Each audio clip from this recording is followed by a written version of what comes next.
अगला सवाल, एक सवाल जवाब लूंगा। सर पहला तो सुधांशु त्रिवेदी से, सर इन्फ्लेशन आपको भी पता बहुत बढ़ रहा है, ऊपर से ये तो जीडीपी है सर, इन्फ्लेशन रेट 10% से ऊपर है, 7% क्रॉस है, जीडीपी 3.353 हमने आपको ट्रिलियन डॉलर्स की जीडीपी अभी करंट सेशन में। एंड सेकंड सर, इन्फ्लेशन होने के बाद जीडीपी भी आप मतलब जीएसटी आप बढ़ाए जा रहे हो, आटे पे 5%। सर इंसान खाना भी खाना जानता है, ऐसा खाना दूध खाने की चीजों पर मतलब नायाब काम कर रहे हैं। हाँ बिल्कुल हम बता रहे हैं साहब। पहली बात, इस समय रेट ऑफ इन्फ्लेशन है 7.1%। आपको पता है दुनिया में 63 देशों में रेट ऑफ इन्फ्लेशन डबल पहुंच जाएंगे। डबल घरेलू समस्या के लिए ये दुनिया चले जाते हैं, बाद में कहेंगे नहीं दुनिया में सबसे आगे देश हमारा निकल रहा है। ये बहाना दुनिया का मत बनाइए। आपका नाम सुधांशु हो गया है क्या? मिश्रा जी यहाँ पे शाउटिंग मैच मत कीजिए, इधर देखिए सर, इधर देखिए प्लीज अपनी सुनिए। मुझे ये चीखना चिल्लाना सुनिए, बिहार में नंबर 3 की पार्टी वाले देश चलाने के लिए दावा करने लगते हैं, यहाँ कहते हैं हकीकत न बचाओ। सुधांशु जी अमेरिका में जो इनकम है वो भी तो बताइए। हाँ वहाँ इन्फ्लेशन इतना है, वहाँ inflation rate of income inflation भी का तो मतलब आप बताइए। समझते हैं? जितनी बड़ी गाड़ी होती है अगर उसमें उतनी ज्यादा स्पीड हो तो उतना बड़ा खतरा रहता है गिरने का, क्योंकि उनकी हमसे 10 गुनी बड़ी इकोनॉमी है। इसीलिए मैं कहना चाहता हूं, अमेरिका ने अपने इतिहास में स्ट्रेटेजिक ऑयल रिजर्व खोले। 23 नवंबर 2021 का व्हाइट हाउस का प्रेस रिलीज देखिए, in order to curtail price. मैं चुनौती से पूछता हूं, 200 साल के इतिहास में बताइए कभी खोला हो? आज की डेट में आज पढ़िए, आज का अगर एक मिनट मैं कहता हूं भाई अपने टर्न में क्या तरीका भाई बार बार डिस्टर्ब करने का?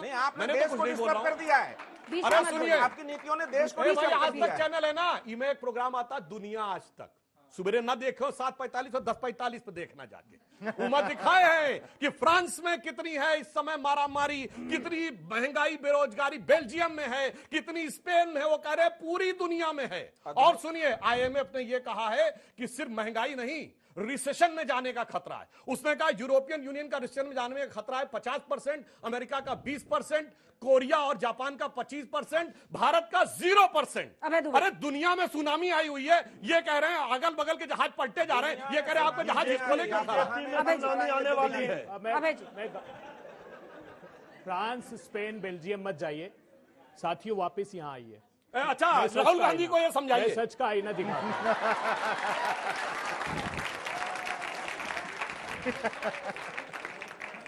मैं चाहता हूं, नब्ज दे दिया सर आपने शुरू में। मैं चाहता हूं, नहीं देखिए मैं गंभीर बात नहीं, उन्हीं के लिए कह रही थी ये देश के युवाओं को जानना चाहिए कि क्यों आखिर आपके रोजगार के अवसर कम हो रहे हैं, क्यों बेतहाशा महंगाई बढ़ रही है, क्यों स्टैगफ्लेशन की सिचुएशन में हम पहुंच गए। आप जानते हैं 25 मिलियन टन दाल की आवश्यकता हिंदुस्तान को होती, कि हिंदुस्तान का किसान वो पैदा करता है, तो 66 रुपए की दाल अगर एमएसपी पढ़ेंगे तो 66 रुपए प्रति किलो है, क्यों 200 रुपए पार हो गई?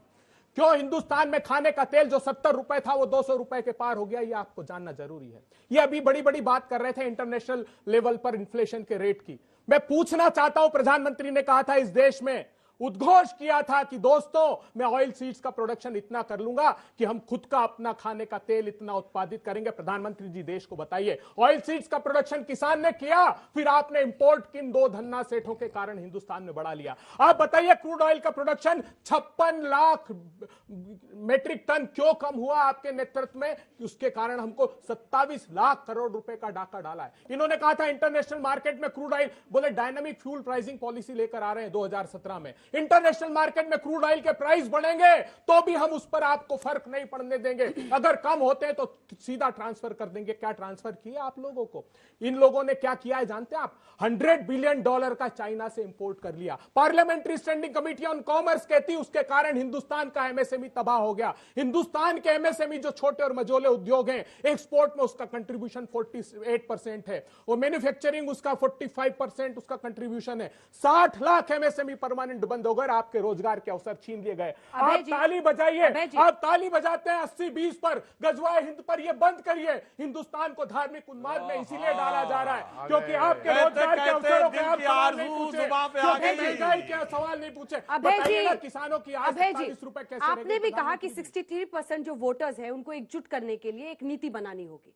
ऐसे बड़े बड़े मुद्दे आपके पास है, फिर भी आप लोग कुछ नहीं कर पाते। आखिर में और गजवाए जब हिंदी बच्चे निकला पूछते हैं ना। कि चेहरा कौन होगा, तो निकल आप आया कहते हैं ना चेहरा मुंह से। नहीं, मैं देश इनकी आरज़ू नेतृत्व जुबान पे करेगा। आ गई। साहब ऐसे नहीं होता अंजना ना। जी, जिस दिन देश का बच्चा अब मैं बताता नेता हूं। की अपेक्षा नीतियों का प्रश्न करने लगेगा, जिस दिन यह पूछने लगेगा राजनीतिक दल तुम्हारे चेहरे से सरोकार नहीं है, तुम्हारी नीतियां बनाइए, भारत के भविष्य और हमारे भविष्य के क्या अवसर सृजित करना चाहते हो, उस दिन मुझे लगता है कि भारत अपनी अग्रणी भूमिका लेगा। ये कि पूछता है, किसी बच्चे ने अरे पूछा, नीतियां ही तो कांग्रेस ने- पूछ ली थी, कांग्रेस पार्टी को सत्ता से बाहर कर दिया। देखिए सुनिए ना। नीतियों के ही आधार पे तो बाहर किया ना एक मिनट, सत्ता मैं से पंच जनता में जी, एक मैं बात बोलता पूछना चाहता हूं देश की जनता से, एक प्रमाण दे दीजिए। इन्होंने कहा था कि कोल का स्कैम हुआ है, आज न्यायालय ने उस पर कोई प्रमाण नहीं, इन्हें 7 वर्ष तक, वो ट्रायल कोर्ट ने कहा 2G के स्कैम में कि हम 7 वर्ष तक प्रतीक्षा करते रहे कि कोई प्रमाण आकर देगा। एक छद्म खेल खेला गया हिंदुस्तान के साथ। क्या 75 करोड़ किसानों को राहुल गांधी जी के कहने पर हमने जमीन का अधिकार नहीं दिया, जिसको प्रधानमंत्री जी वापस लेना चाहते हैं? क्या 15 करोड़ आदिवासियों को उनके आजीविका का, जंगल का अधिकार कांग्रेस पार्टी ने नहीं दिया? क्या 86 करोड़ लोगों को भोजन का अधिकार कांग्रेस पार्टी ने नहीं दिया? क्या करोड़ों बच्चों को शिक्षा का अधिकार कांग्रेस पार्टी ने नहीं दिया? सूचना का अधिकार, पारदर्शिता के लिए कांग्रेस पार्टी ने दिया। लेकिन आज मुझे दुख इस बात का होता है कि भारतीय जनता पार्टी जब भी उनकी नीतियों पर प्रश्न करती है तो देश के युवाओं को 80-20 में उलझा देते हैं, सांप्रदायिक उन्माद का वातावरण बना देते हैं। विभिन्न भाषा, भूषा, भेष, धर्म, संस्कृति, संस्कारों का यह देश है। जिस दिन आप नीतियों पर प्रश्न करना प्रारंभ करेंगे, जिस दिन आप अपने दिमाग से यह धार्मिक उन्माद को निकाल कर फेंक मतलब देंगे, सर, प्रॉब्लम उस दिन जनता सचमुच में है। एक क्षण भी वो सत्ता रुक नहीं पाएगी। प्रॉब्लम जनता में है।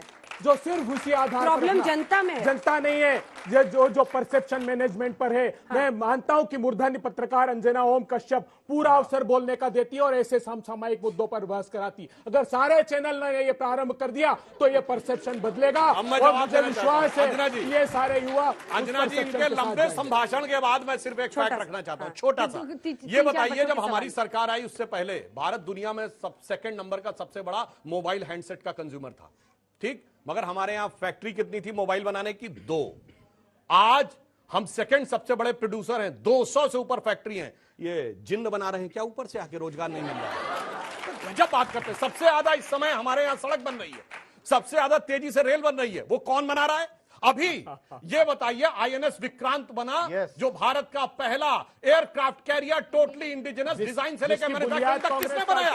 केवल आके यहाँ फर्जी बात करना और कुल मिला के एक बात देखिए, आप बोल रहे थे, मैंने आपको पूरा भाषण देने दिया, अब अपने टर्न पे। अब मैं एक लाइन ये बोलता हूं, सुनिए, बस एक लाइन, ज्यादा नहीं। आखिर में कहते हैं कि धर्म से मत लड़ाइए, ये मुस्लिम should have first right over the national resources of India, ये सेकुलरिज्म है। मजलिसे इत्तिहादुल मुसलमीन, ये सेकुलरिज्म है। मैंने इतनी गोलियां चलवाई कि मैंने 16 हिंदू मरवा दिए, 40 मर जाते तो गम नहीं था, ये सेकुलरिज्म है। हिंदू लोग कश्मीर छोड़ के चले जाओ, इंडिया छोड़ जाओ, ये सेकुलरिज्म है। और सुनिए, एक मिनट, अपने टर्न पे बोलिए। राहुल गांधी जिस केरल से सांसद हैं, वहां के मल्लापुरम जिले की जिला पंचायत ने यह प्रस्ताव पारित किया कि वो मुस्लिम बाहुल्य हो गया है, इसलिए लड़कियों की शादी की उम्र जो 18 थी अभी वो 16 कर दी जाए। केरल की सरकार ने एक्सेप्ट कर लिया। कौन करता है ये सब बातें? इसमें एक काम हमने नहीं किया। और ये बताइए, सबसे फेवरेट भाई के साथ कौन है? ये फेवरेट भाई के साथ कौन है? फेवरेट सब्जेक्ट ये लाए थे, हम नहीं लाए। देश के नौजवानों, आपको जानना चाहिए ये जो छद्मवेश धारण कर रखा है इसकी सच्चाई। रियाज अतारी जिसने कन्हैया का कत्ल किया वो भारतीय जनता पार्टी का कार्यकर्ता था। तालिब हुसैन जिसको जम्मू कश्मीर में गांव के लोगों ने पकड़ा, भारतीय जनता पार्टी का कार्यकर्ता, वो पाकिस्तान से हथियार आतंकियों को सप्लाई करता था। सैफुल्लाह फारूक, भारतीय जनता पार्टी ने वार्ड नंबर 33 से उसको टिकट दिया, जिसने पंडितों की हत्या की, 10 साल जेल में था। और अजहर मसूद का शिष्य 1 साल रहा पाकिस्तान में, उसको टिकट दिया। तारिक अहमद मीर विधानसभा का टिकट दिया, जिसको पाकिस्तान से हथियारों की सप्लाई करते हुए पकड़ा गया।